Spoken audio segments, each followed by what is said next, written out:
Okay, good morning everyone. Thank you so much for coming to this panel today. I'll just start off by introducing myself. So my name's Georgina Coddington. I'm representing the Australian Youth Aerospace Association.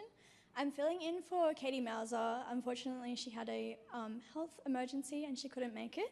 So just bear with me. I'm a bit unprepared for this panel, but we'll see how we go. So first, I'd just like to acknowledge country today. We're on the beautiful land of the Kaurna people. And yeah, I just like to pay my respect to elders past and present. So a little bit about me is I'm the director of a non-profit space education initiative. So tying in very nicely to the topics that we're exploring today. Our program provides tertiary students and young professionals ways to get into the space industry. So lots of pathways. If you like, you can come and chat to me later at the exhibition hall and I will tell you all about it. So yeah, today I'm representing also the Australian Space Diversity Alliance, which was formed just over a year ago in July of 2024. So our aim is to help the space sector represent the diversity of our nation in Australia. Through education, advocacy and sponsorship, the Alliance is here to help shift the dial for diverse and minoritised groups in Australia to participate in the space community. So yeah, today we're here to dive into the topic of building an inclusive, skilled and future-ready workforce. And I'd like to hand over to each panel member to briefly introduce themselves. Hi, I'm glad this is working. Thanks, Georgie. Good to see some smiling faces. I'm really looking forward to learning from the other panellists here today as well. As a Gumbaynggirr man living on Kaurna land, it's really lovely to see that we're elevating diverse voices here today. Thank you. So I am the founder of my own passion project. It is SpaceBridge, and what that aims to do is bring perspectives of First Nations groups to the space industry and vice versa. So I'd love to talk a little bit about that today. I've also participated in the International Astronautical Union Symposium that was in Melbourne last week, so there's some really good things to grab from that as well. I've previously worked on behalf of the Australian Space Agency, CSIRO, and various education departments. I'm also going to be a little bit vulnerable with you. I've got some disabilities, so memory recall and comprehension issues, so I'm glad that we've got some help here with some notes. And I'm also part of the LGBTIQA+ community as well, so that's me in a nutshell. Thank you, Chris. It's a pleasure for me to be here today as well. I'm Zamara Rodriguez. I guess today I'm going to be wearing two hats. So I am the Optus Industry Fellow at the Space Industry Association, where I work in different initiatives through workforce. Additional to that, I lead a project at the Space Generation Advisory Council for Gender and Equality, and where we are exploring different policies across different regions, such as the Americas, Indo-Pacific, Middle East, Europe. That's it. Thank you very much. It's a privilege to be here. My name is Mori, and my last name is a bit of a mouthful, and I usually butcher it to make it easier for people to be able to pronounce it. But anyway, I am the Aviation Industry Engagement Manager at Industry Skills Australia. Our organization is a recently established Jobs and Skills Council. It's a government-funded and government-established organization. There are 10 Jobs and Skills Council in Australia, and we kind of divide the economy between ourselves. I mean, the Department of Employment and Workplace Relations, they are our main contractors, and we carry out their contract. Our organization has been around for around 30 years, but we have been recently established as a Jobs and Skills Council, and our main role is to identify workforce challenges in the transport and logistics sector and propose workforce development solutions, and then we are funded to carry out those initiatives. And I look after the aviation sector, and also an emerging industry which was given to us a couple of years ago, less than a couple of years ago, about a year ago, called space transport, and that's partly the reason that I'm here. And don't ask me what it means yet. We did a research, let's say a research skills gap analysis on space transport, so we have the results ready. We haven't really published the report yet, but we're doing a few things in the background to do workforce development in that sector. So like I said, our main role is to do workforce development, and we release an annual workforce plan for the industries that we cover. And the aviation workforce plan, which includes a section on space, was just released yesterday. It's on our website. You can download the report.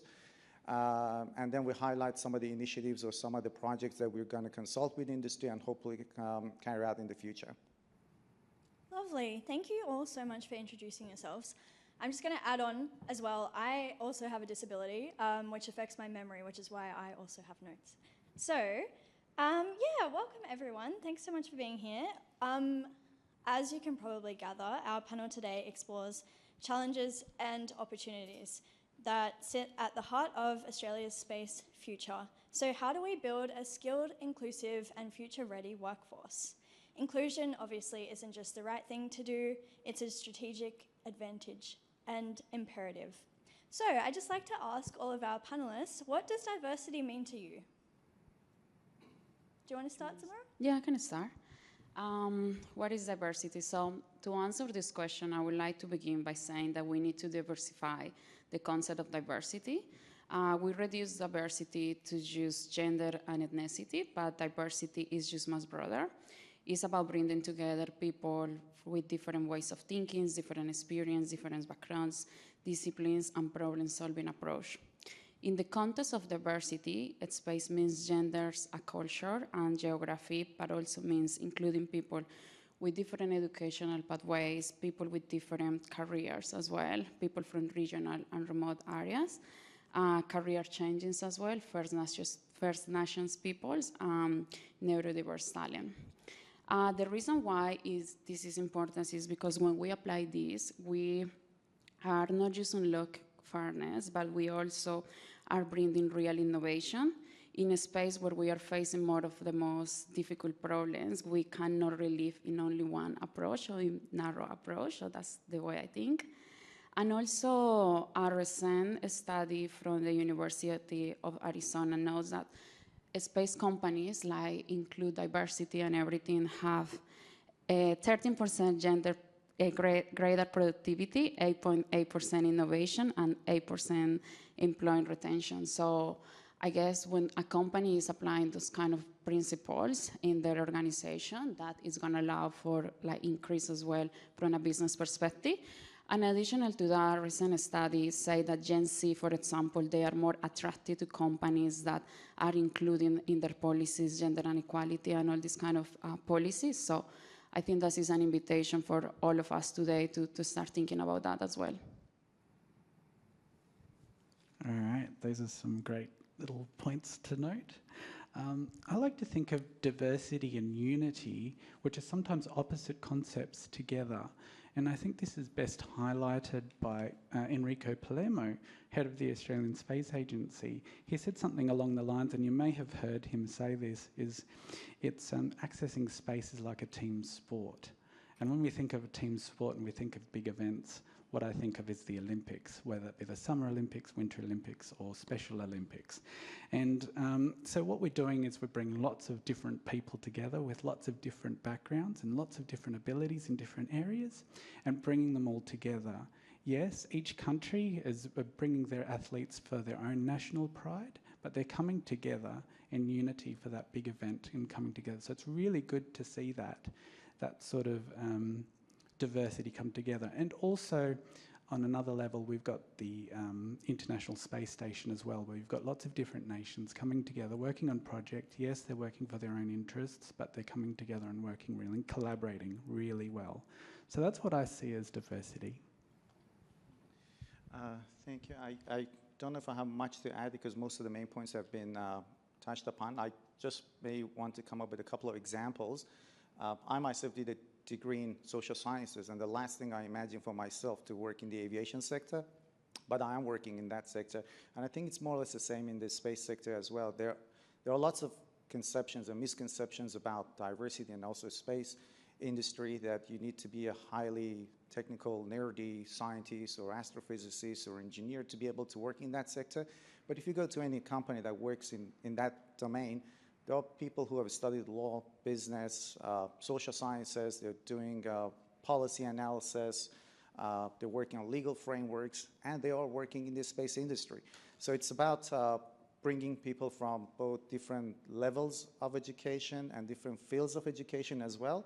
And a close friend of mine did a PhD in English literature, and when she was on her maternity leave, I have no idea how she found the time, she did a course, online course, I think it was on YouTube, one of those tutorial videos on Python. And I started that myself, but I just wasn't motivated enough. She I think it was 3 or 4 months, she was, whenever she had free time, she just did that online, and then she did an online course with Microsoft. Now she's working as a cloud analyst at Deloitte. I think it's Deloitte, one of those consultancies. And again, she was more or less the same like me. She said that that's the last thing she imagined she would do. And she can, because of her educational field, which is English, she can bring in a different voice. You can think outside the box. I mean, the same as other people who have done, again, science degrees as well. But it's that diversity in mode of thinking and skills that can, contribute to the team and build a resilient and agile, functioning team. Yeah, lovely. Thank you so much. Those are all such great points. I just wanted to add on as well, like, having a diverse workforce is so important because obviously in your role at work, you don't want everyone to think the same. If you think the same, you can't innovate. So yeah, diversity is obviously very important. Following on from that, what does a resilient and diverse talent pipeline mean in the context of the space sector today, and why do you think it's more critical than ever? I'll start with Zamara. Thank you, Georgie. I don't have doubts that our space industry is very resilient. However, I think a resilient workforce is basically a steady flow of skilled people entering and progressing through the sector, even when we face different challenges such as economic downturns, geopolitical tensions, or technological shifts, talent that can adapt rapid to technological changes, especially with this new AI technology going around. So that's, I think, is a show of a resilient workforce. In terms of diverse, I think is attracting, but also retaining people from different backgrounds. As you were mentioning, Georgie, diversity fuels innovation. As you can hear, I'm not originally here from Australia, I'm from Colombia. And I had a legal background, but I guess when I get into the space industry, I'm sure I bring different perspectives, critical thinking, different experience as well, living in different countries.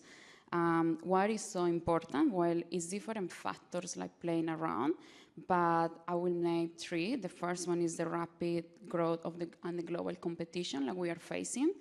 The second one is the complex of the projects, like of the missions that is happening now. And the third one will be the vulnerability to different like economic shocks or even wars and stuff like that. So that's why it's important to have a resilient and diverse workforce. I will add, if we do not now, we risk to limit our sovereign capability and becoming over-dependent of external pools.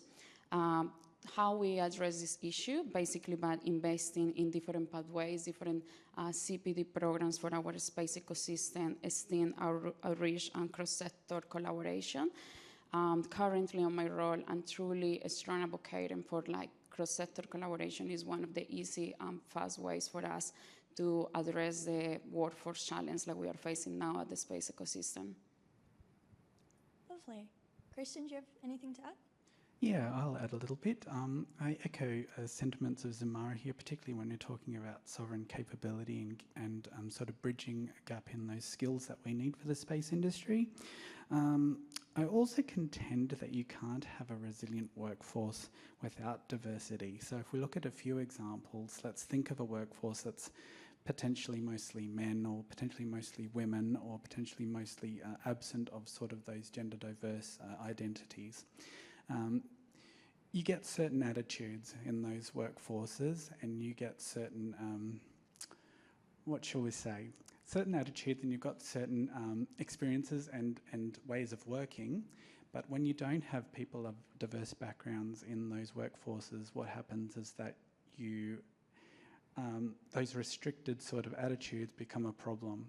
When you don't have anyone to challenge those views, you're going to come up with some organisational issues and some cultural safety issues.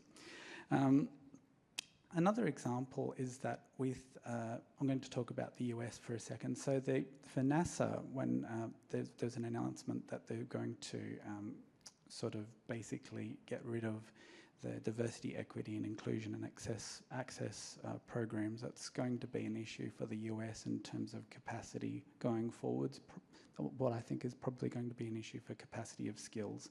There's an exodus of international experience and skills there. That's something we can learn from, but also because space is something to think internationally, we need to support the US and international partners by bridging some of that gap and finding some really good skills that we can sort of bring and partnerships together. So they're having a bit of a difficult process at the moment. Let's support them, but also other nations. I think that's probably about it. Yeah. Yeah, lovely. Mori, do you have anything to add? Okay, perfect. I'll move on to our next question then. This one's a bit of a long one, so just bear with me. All right, so what are the opportunities that you're seeing in the space workforce, including for those trying to get into the space industry? What skills are in demand that you're seeing now and into the next decade? And how do other sectors interact with the space industry when it comes to recruitment? This one's for you, Mori. I think the space industry is more or less in Australia a new burgeoning industry. And when we did that research with space transport, we wanted to identify new roles, new and emerging roles and new and emerging skills and how we can start planning in terms of what qualifications they might need or what educational avenues they can take to be able to get to those roles. And we interviewed lots of stakeholders, both in the vocational sector, industry, unions, and also in higher education sector. But a lot of people were confused. There are a lot of small startups in Australia. They usually outsource some of their organization's functions. So it was difficult to exactly draw the contours and the borders of what is in or what is outside, inside or outside the space industry, which is, I think, is not a bad thing in and of itself. It's an opportunity because it has a lot in common with adjacent industries. What we usually focus on is trying to develop transferable skills. So that's a concept we really love in our organization. And we do talk about the technical skills people might need, for example, robotics, AI, cybersecurity, telecommunication skills. But, name an industry that doesn't need those skills. Like I told you, my friend did a PhD in English, but now she's working as a data analyst. And these are highly transferable skills that you can get from, we don't like the word poaching. We don't poach from other industries, borrow from other industries. That we can borrow from other industries, and it's a benefit both to the industry and also to the people who want to get into the industry, because it creates a highly resilient, mobile and agile workforce. And I mainly work in the aviation sector, so when we develop a qualification or educational pathway, we're working, for example, it's not the space, forgive me for coming up with a non-space example, cabin crew training. We have a qualification, but we are changing the qualification so that people who do the cabin crew training can also work, if they want to leave the industry, they can work in emergency services as first responders. They can work in the hospitality sector, and they'll get a national accredited qualification for that because they have those skills. They have hospitality skills, they have first aid skills, emergency, conflict resolution. They have all those skills. And what we try to do is to develop pathways for them. And it's the same thing in the space industry as well. The skills you need are the skills that the aviation industry needs, engineers need in other fields, supply chain and logistics. Every industry needs supply chain and logistics. And also softer skills in terms, more or less skills that you get from social sciences. And that creates that diverse and mobile workforce. And I think the defense sector is doing a great job in this respect. We had a couple of talks yesterday. They're also working on that sovereign capability, and also they're also working on a resilient national resilience, which is, again, part of it is developing that mobile workforce. In our organization, we also have defense representatives. So whatever initiative we have, we speak with them to see if there's a potential possibility for us to somehow connect it to the initiatives that they have. So I guess the key word that I want to emphasize is that transferability of skills to create that mobile workforce. Yeah, those are some really great points. I definitely agree. Transferable skills are in my opinion, the most important, and something that we should really be focusing on developing in our younger generation as well as they head into space industry jobs and adjacent industries.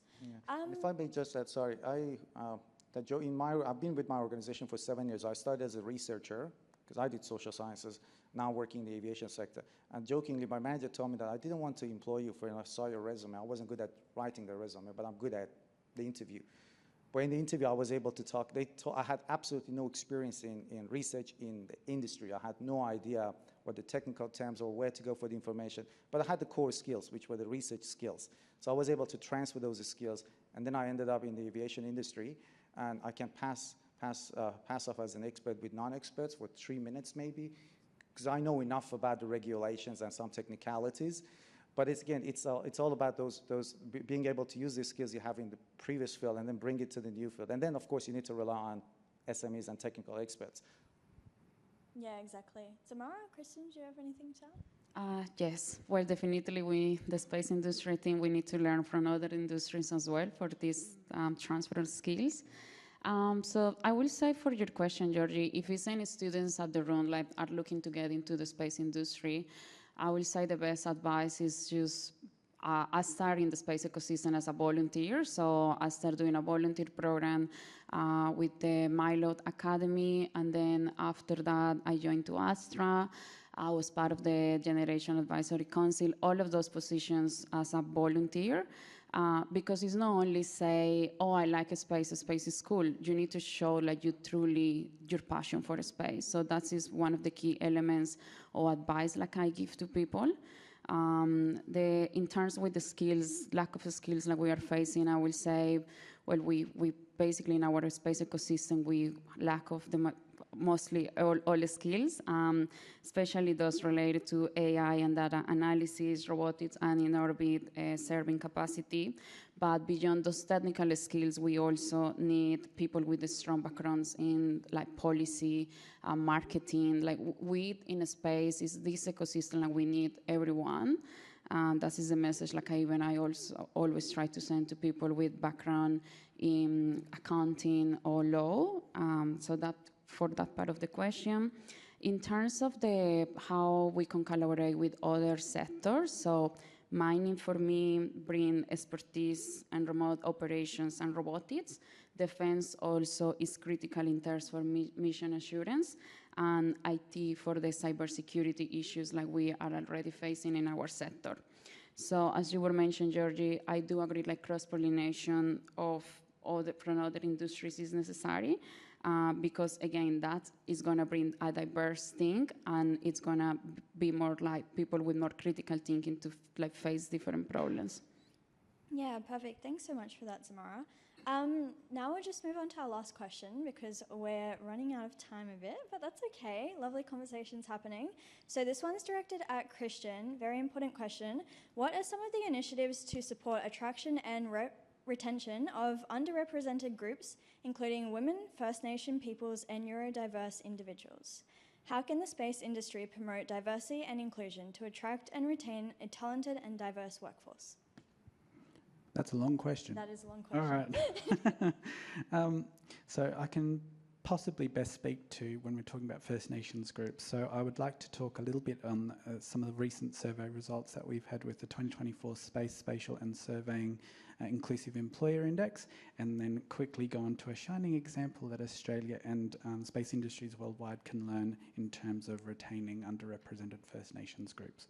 So with that survey, we found that 0.5% of Australians that identify as Aboriginal and Torres Strait Islander are working in the space sector. Now, this compares to 2.1% of Australians that identify as First Nations working in just the Australian workforce in general. So we see a bit of a gap there, 0.5% to 2.1%. So we've got roughly 4 times fewer First Nations people working in the space sector than we do in the general workforce. So there's lots of complex reasons for that. And I'll quickly go into one of them. It's possible that some First Nations people are working in the space industry, but at an arm's length. So, and these should be rigorously supported. So some of them might be in construction or tourism, for example, but those monies are coming from First Nations-led communities that have financial Indigenous land use agreements with the space sector. So that's one consideration. Of course, there are also very complex issues happening with First Nations people, and oftentimes they're very remote, lots of social challenges as well. So the shining example that I want to share with you is the fire-forged partnership that I heard took a lot of effort, negotiation, reflection, and no doubt tears and anger as well. And it was on both sides about over 6 years and something like 36 negotiations, and it's ongoing. And this is the partnership between the Square Kilometre Array Observatory Project and the Wodjiri Yamatji communities there. So I heard during the International Astronautical Union Symposium last week, they actually had several members on a panel talking for an hour and a half, and they were members of the Wodjiri Yamatji community, First Nations partnerships, CSIRO and Department for Industry, Science and Resources really there talking together, and I learned about the partnerships that they had. So it was very enlightening, and what I took away from this is that it appears to be, and I hope it is, it's an equitable partnership between CSIRO and First Nations communities. What happens is that they have an agreement where it's a 50-year sort of plus Indigenous land use agreement where they can sort of step away at any time, but they've had really good partnerships over a long-term continuous consultation where they've built a rapport and they've built a relationship, really productive relationship, trust and friendship. And you could really see the trust and friendship and rapport between them, which is really good to see because we don't want to just tick boxes and do things like that. We want to see how we can really genuinely have those partnerships. So I think that's about it. There are some other things, but given that we have limited time, I think that's where I'll end it. So yeah, perfect, lovely. Yeah. Thank you so much for that insight. Yeah, very Alrighty, welcome. well, yeah, we might wrap up now. Thank you so much to our lovely panellists. Can we just give them a brief round of applause?